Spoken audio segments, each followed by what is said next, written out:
Good evening, I'm Dennis Ward. Welcome to APTN National News.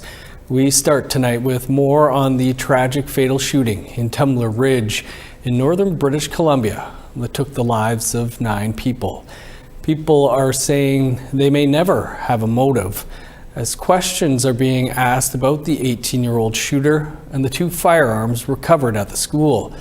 Her gun license had been revoked, but a petition by the family was approved and the weapons were returned. CTV's Judy Trin on the investigation and whether Canada's gun laws need to change. This is the home of the shooter, Jesse Van Rootselaar, and the starting point of the killing spree. The 18-year-old killed her mother, Jennifer Jacobs, and a younger brother. The RCMP say they were called to the house multiple times. We have a history of police attendance at the family residence.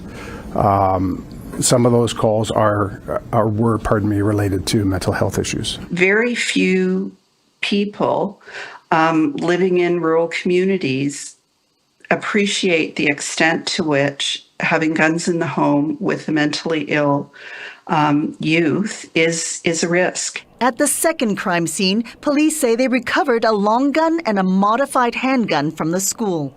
On Facebook, Strang posted this photo of 6 long guns in 2024. She wrote, "It's time to take them out for target practice."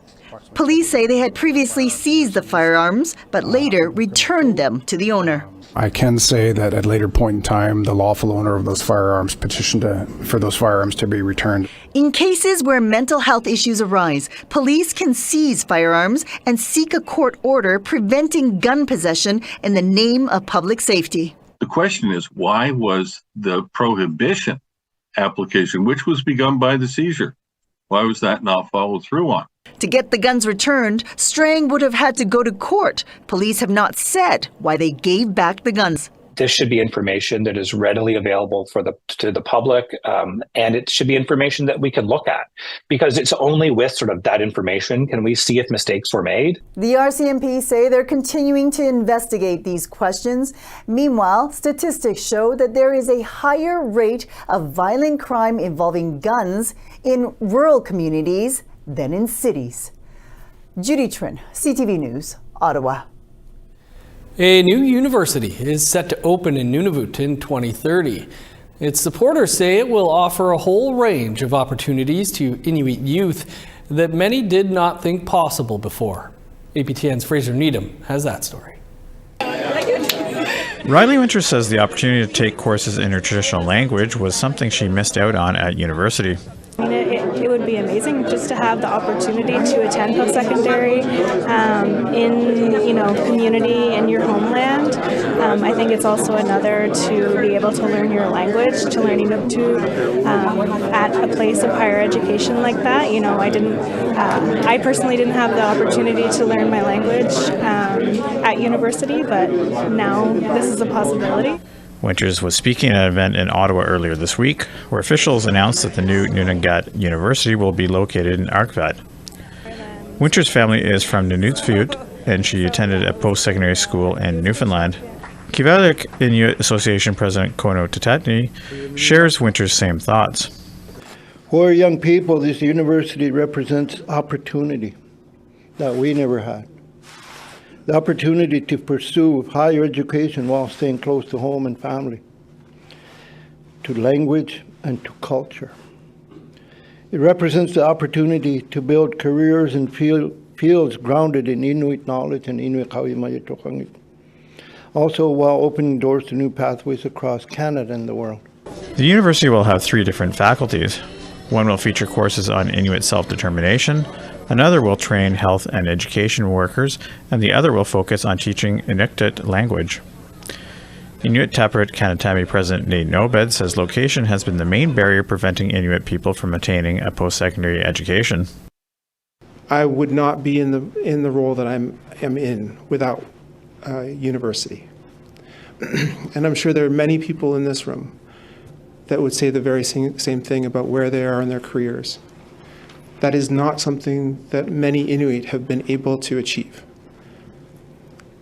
breaking down this barrier, giving Inuit more opportunities to achieve whatever it is that they want to do in their lives, has everything to do with why we are pursuing this. Nunavut Tungavik President Paul Ingoat adds the next generation of Inuit leadership will be able to attain the skills they need while remaining grounded in culture. Inuit Nunavut University will be a place where you can learn while staying connected to your community, language, and culture. It will be a place of that nurtures confidence, pride, and leadership, and ensures that you are supported in ways that reflect Inuit ways of knowing and being. Inuit Nunavut University will be the first Inuit-led university in Canada's Arctic. Fraser Needham, APTN National News, Ottawa.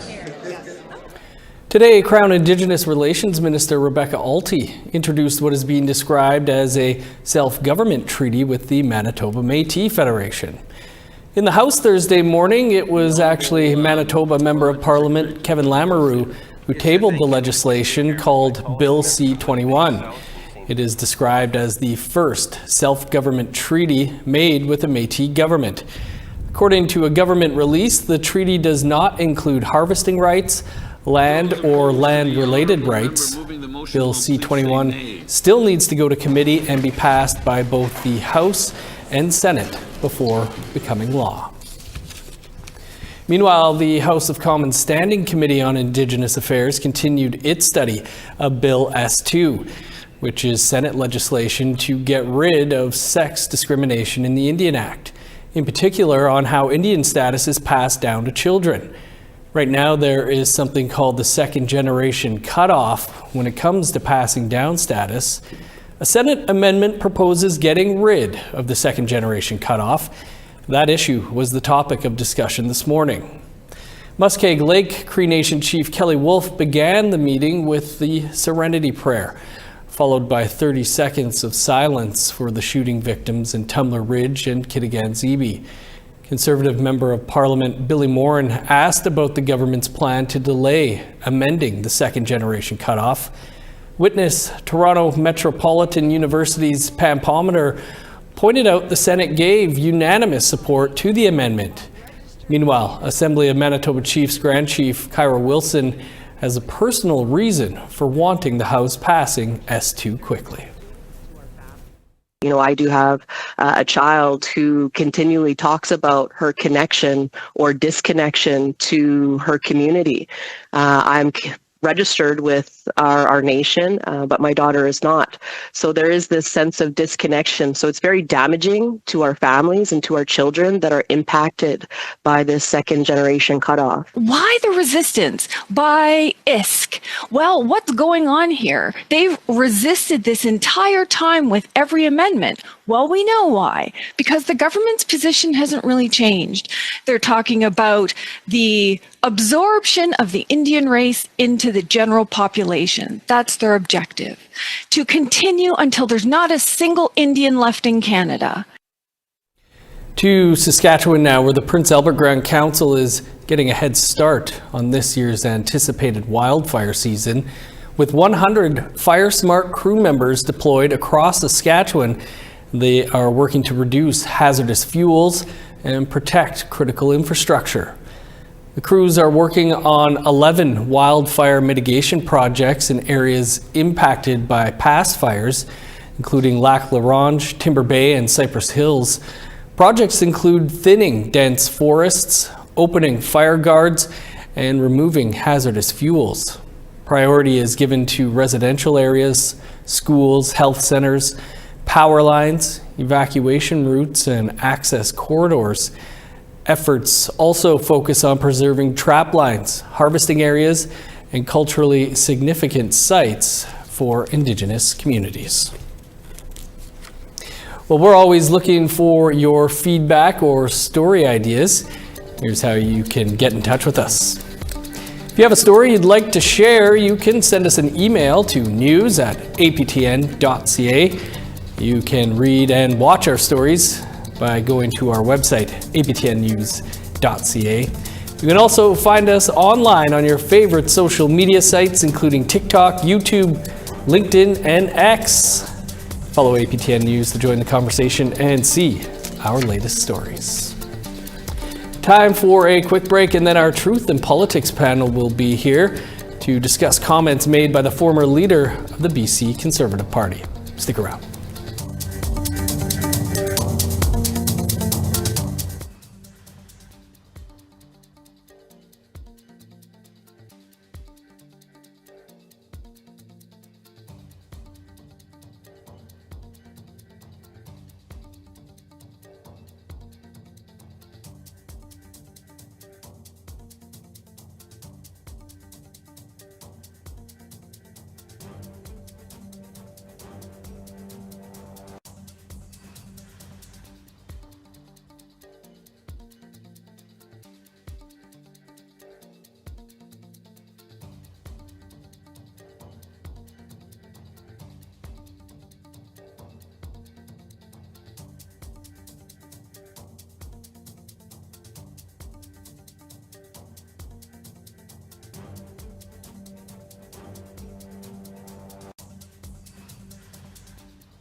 Welcome back.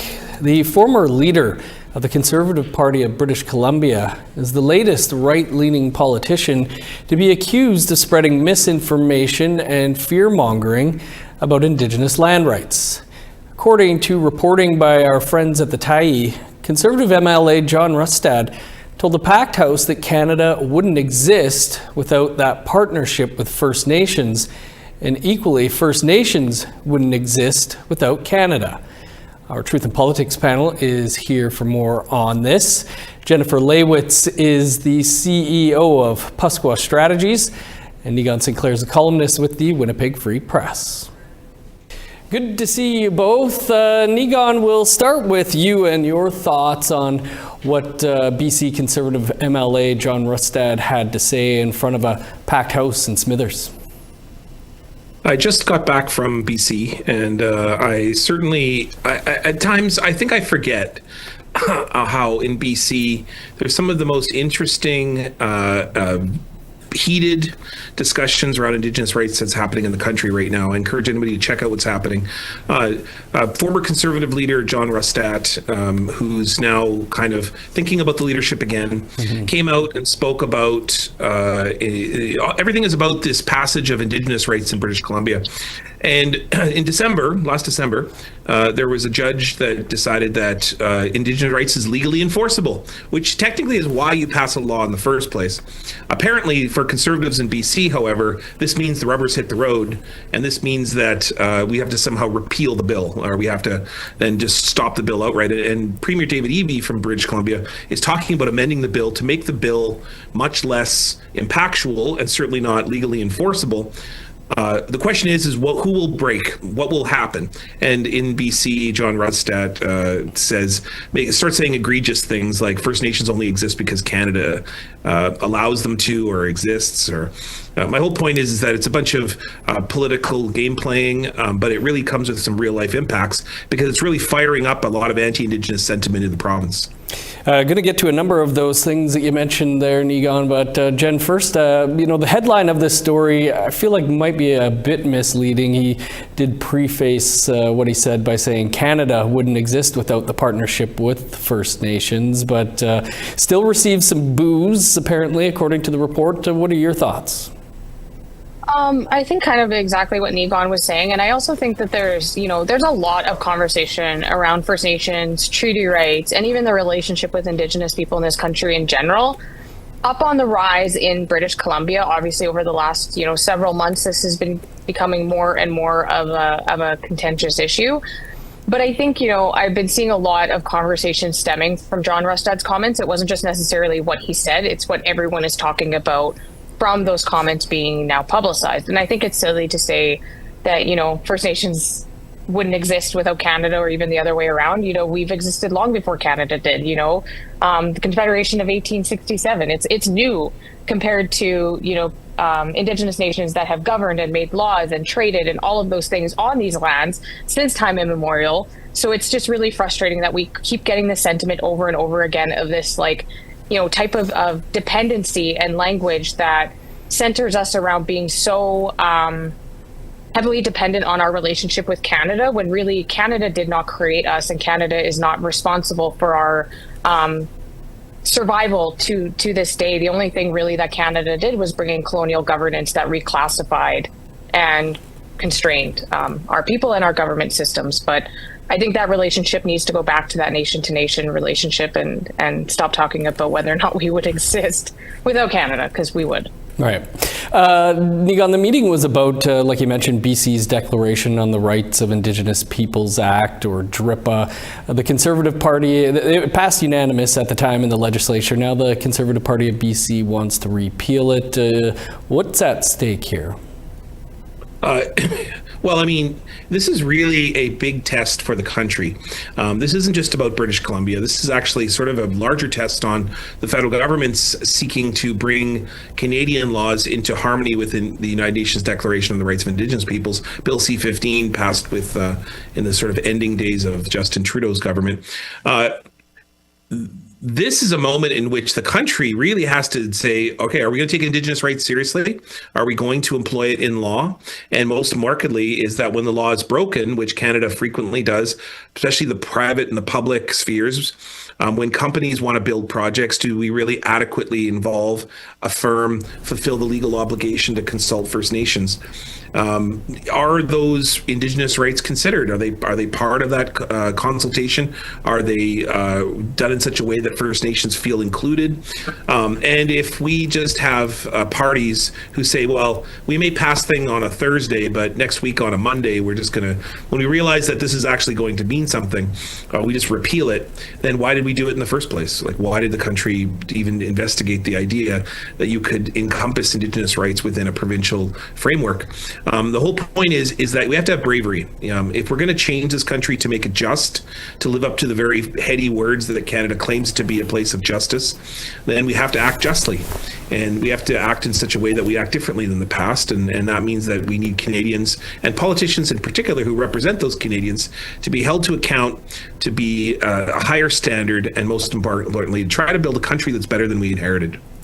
Whether or not the government of BC has actually lived up to what was hailed as groundbreaking legislation, I guess is a matter for a whole other panel. But Jennifer, I guess just your thoughts on what repealing DRIPA could mean. Oh, I'm not sure. I think that we have a lot of work ahead of us, and what's going on in British Columbia still confuses me. And I hate that it feels like every week we have something new that's coming out that we have to try to identify with different bodies that are trying to take us in different directions, and our rights are being impacted. And, I know that this week and next week there's conversation already back on the table on S2, and I know that has nothing to do with this, but it just seems like there's constantly, provinces and municipalities and the feds trying to redefine our relationships and trying to redefine our rights, and it's becoming really frustrating. Yeah, indeed. We're going to talk about threats that were made to the National Chief of the Assembly of First Nations over on the podcast, but thanks to you both for being here today. Yeah, you much.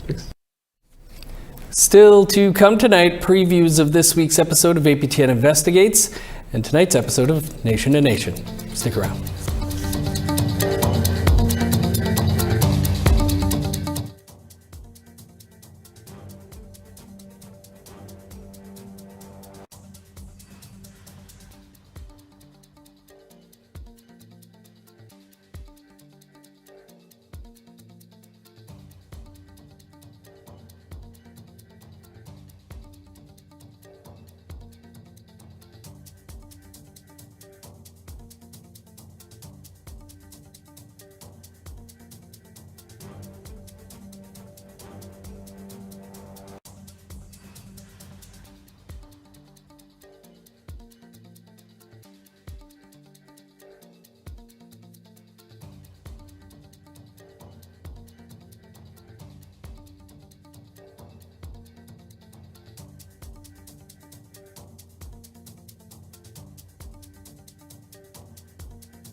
Welcome back. Time now for our photo of the day.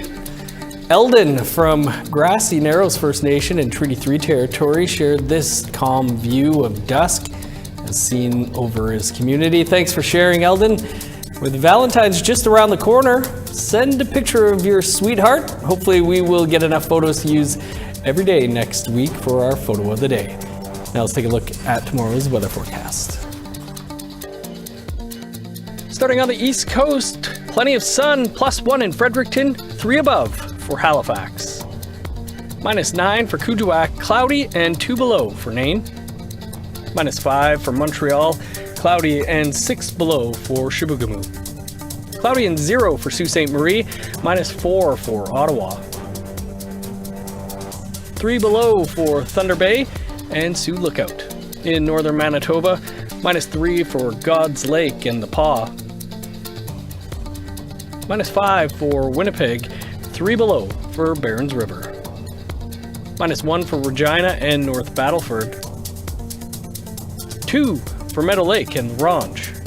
In northern Alberta, -1 in high level, 3 above for Grand Prairie. 2 for Edmonton, 7 for Medicine Hat, 7 for Vancouver and Victoria, 3 in Kamloops, 0 for Prince George and Fort Nelson, -24 for Old Crow, 5 below for Whitehorse, -14 for Yellowknife and Trout Lake, 39 below for Sax Harbor, -34 for Paulatuck, -26 for Chesterfield and Whale Cove, 41 below in Cambridge Bay, -31 in Arctic Bay, 32 below in Igloolik.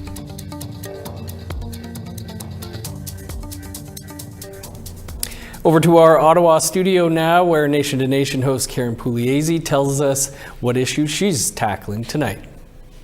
Coming up on Nation to Nation, from Moscow to Washington, what happens when democracy begins to slip? Russian journalists and Indigenous activists who've seen freedom erode in Russia sound the alarm about what they're seeing in the U.S. That's coming up in just a few minutes. Thanks, Karen. APTN Investigates returns this week with an all-new episode. Reporter Brittany Guillot looks into the mystery surrounding the disappearance of 25-year-old Joshua Francis Soto. Soto vanished from his family's property on Whitefish Lake First Nation in northern Alberta in the spring of 2025. Weeks prior to his disappearance, he had won $1 million on a scratch ticket. Here's a preview. Listen to me very carefully. We're going to make our way down through this cut line. If anybody sees anything or whatever, shout. You got that? So if everybody's ready, let's go. All right. It's the first heavy snowfall of the season in Whitefish Lake, Alberta. 10 yards apart from each other. And Eliza Daniels is leading the search for her 25-year-old grandson, Joshua Soto. Okay, you guys ready? Let's go.